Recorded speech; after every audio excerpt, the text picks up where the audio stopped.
नमस्कार। आज का विषय है सचिव कार्य पद्धति और आज हम पढ़ेंगे निगमित वित्त की सूत्र। इस अध्याय के अंतर्गत वाणिज्यिक बैंक। वाणिज्यिक बैंक यह उधार पूंजी अथवा ऋण पूंजी का एक प्रकार होता है। वाणिज्यिक बैंक एक कंपनी को अल्पकालीन, मध्यमकालीन और दीर्घकालीन ऋण प्रदान करते हैं। ये वाणिज्यिक बैंक सार्वजनिक जनता से विभिन्न बचतों को विभिन्न योजनाओं के अंतर्गत प्राप्त करते हैं और उसमें से वे आवश्यकता अनुसार कंपनियों को और व्यावसायिक संगठनों को ऋण प्रदान करते हैं। तो ये अल्पकालीन ऋण प्रदान करते हैं और मध्यमकालीन ऋण भी प्रदान करते हैं। जैसे कि कंपनियों को कार्यशील पूंजी के लिए अल्पकालीन या मध्यमकालीन ऋण की आवश्यकता होती है। तो ये जो कमर्शियल बैंक अर्थात वाणिज्यिक बैंक होते हैं, ये बहुत ही महत्वपूर्ण भूमिका निभाते हैं। ये इन कंपनियों को दीर्घकालीन ऋण भी प्रदान करते हैं, लेकिन कार्यशील पूंजी के लिए यह बहुत ही महत्वपूर्ण साबित हो रहे हैं। ये जो बैंक होते हैं वे विभिन्न प्रकार से, जैसे कि बचत खाता, स्थायी जमा खाता, उसी प्रकार से आवर्ती जमा खाता इत्यादि खातों के द्वारा जमा बचतों का उपयोग ऋण प्रदान करने के लिए करते हैं। तो जो ये वाणिज्यिक बैंक होते हैं, निगमित संस्थाओं को विभिन्न प्रकार से सहायता करते हैं। फॉर एग्जाम्पल, कंपनियों को दीर्घकालीन ऋण प्रदान करना, दूसरा कंपनियों के अंशों ऋण पत्रों में विनियोग करना या फिर उनके आवेदनों की व्यवस्था करना। नंबर 3, कंपनियों की प्रतिभूतियों का आगोपन करना। यहाँ पर आगोपन करना यानी क्या होता है? जब कभी कंपनी अपने अंश या अन्य प्रतिभूतियां निर्गमित करती है तो उन्हें कम से कम 90% आवेदन उन्हें प्राप्त होनी चाहिए, तभी उनका जो आवेदन या इशू जो जारी किया है, उन्होंने जो अंश जारी निर्गमित किए हैं वह सफल हुआ ऐसा कहा जाता है। अन्यथा उनका जो निर्गमन है वह कैंसिल हो जाता है, रद्द हो जाता है और उन्हें फिर से अंश निर्गमित करने पड़ते हैं। तो ऐसी परिस्थिति न आए, इसके लिए कुछ अंश दलाल होते हैं या अंश ब्रोकर होते हैं, उनमें यह बैंक जो होते हैं यह कार्य करते हैं, तो अभिगोपन का कार्य करते हैं। तो कमर्शियल बैंक अर्थात वाणिज्यिक बैंक यह अभिगोपकों का कार्य भी करते हैं। तो अभिगोपक क्या होता है? तो जब कभी कंपनी को 90% से कम आवेदन प्राप्त होते हैं तो बचे हुए अंशों के लिए ये अभिगोपक आवेदन करते हैं और वे अंश खरीदने की जिम्मेदारी लेते हैं और इसके लिए कंपनी के द्वारा इन्हें कमीशन प्राप्त होता है। तो ये जो वाणिज्यिक बैंक होते हैं ये अभिगोपन का कार्य भी करते हैं ताकि कंपनी का जो अंश निर्गमन का कार्य है वह पूरी तरीके से सफल हो सके। इस प्रकार से वाणिज्यिक बैंक कंपनियों को सहायता प्रदान करते हैं। अब ये जो वाणिज्यिक बैंक है कौन कौन से प्रकार के ऋण प्रदान करती है या सुविधाएं प्रदान करती है वह अब हम देखेंगे। नंबर 1 है अधिविकर्ष। नंबर 1 अधिविकर्ष को इंग्लिश में ओवरड्राफ्ट कहते हैं। अधिविकर्ष एक चालू खाते पर प्राप्त होने वाली सुविधा होती है। जब कभी व्यापारी चालू खाता खोलता है बैंक में तो उसे अधिविकर्ष की सुविधा प्रदान की जाती है। लेकिन ये अधिविकर्ष क्या होते हैं? ये जो व्यापारी होते हैं चालू खाता केवल व्यापारी ही खोल सकते हैं और बैंक के द्वारा उन्हें यह सुविधा प्रदान की जाती है कि वह कितने भी बार दिन में उसमें पैसे जमा कर सकते हैं और निकाल सकते हैं। तो ये सुविधा प्राप्त होती है और लेकिन इन्हें उसके ऊपर में ब्याज प्राप्त नहीं होता है।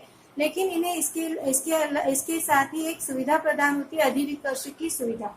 तो इसमें जब कभी उनके खाते में यानी कि चालू खाते में यदि पैसे जमा ना भी हो तो भी ऋण के रूप में उस खाते में से एक निश्चित सीमा तक जो कि पहले ही निर्धारित कर दी जाती है उसमें से वह पैसा निकाल के उसका उपयोग कर सकते हैं। लेकिन इस निकाली गई एक अतिरिक्त राशि यानी कि जो जबकि उनके पैसे बैंक में जमा नहीं होते हैं फिर भी उन्होंने राशि निकाली है तो उसके ऊपर में उन्हें ब्याज देना पड़ता है। यानी कि यदि व्यापारी या कंपनी बैंक का पैसा वापर रही है तो उसके ऊपर में उसे ब्याज देना होता है। तो चालू खाते पर यह सुविधा अधिविकर्ष की सुविधा दी जाती है। यानी कि अधिविकर्ष यानी जब कभी कंपनी के पैसे बैंक में जमा नहीं है तो भी वह बैंक का पैसा वापस सकती है, और जब कभी पैसा उसका आ जाता है, रोलिंग में रहता है कंपनी का पैसा, तो वह जब पैसा आ जाता है तो वो चालू खाते में जमा करते जाती हैं। जब वह वापस से उनका जो पैसा जमा हो जाता है तो फिर उनको जितनी राशि उन्होंने बैंक की वापरी है उसके ऊपर में उन्हें बैंक को ब्याज देना होता है। यह खाता जो होता है चालू खाता केवल व्यापारी वर्ग ही खोल सकते हैं या कंपनी के द्वारा ही खोला जा सकता है। नंबर 2 है नगद साख। नगद साख को इंग्लिश में कैश क्रेडिट कहते हैं या सीसी लिमिट भी कहते हैं। यह भी एक प्रकार का चालू खाते पर प्राप्त होने वाले ओवरड्राफ्ट जैसा ही होता है, लेकिन इसमें यह अंतर होता है कि इसके लिए कंपनी को बैंक में अपनी कोई संपत्ति, स्टॉक या कोई प्रतिभूतियां गिरवी रखनी पड़ती है। अब इसके ऊपर में उन्हें ब्याज देना पड़ता है, उठाई गई राशि पर उन्हें ब्याज देना पड़ता है। नंबर 3 है नगद ऋण, जिसे कहते हैं कैश लोन्स।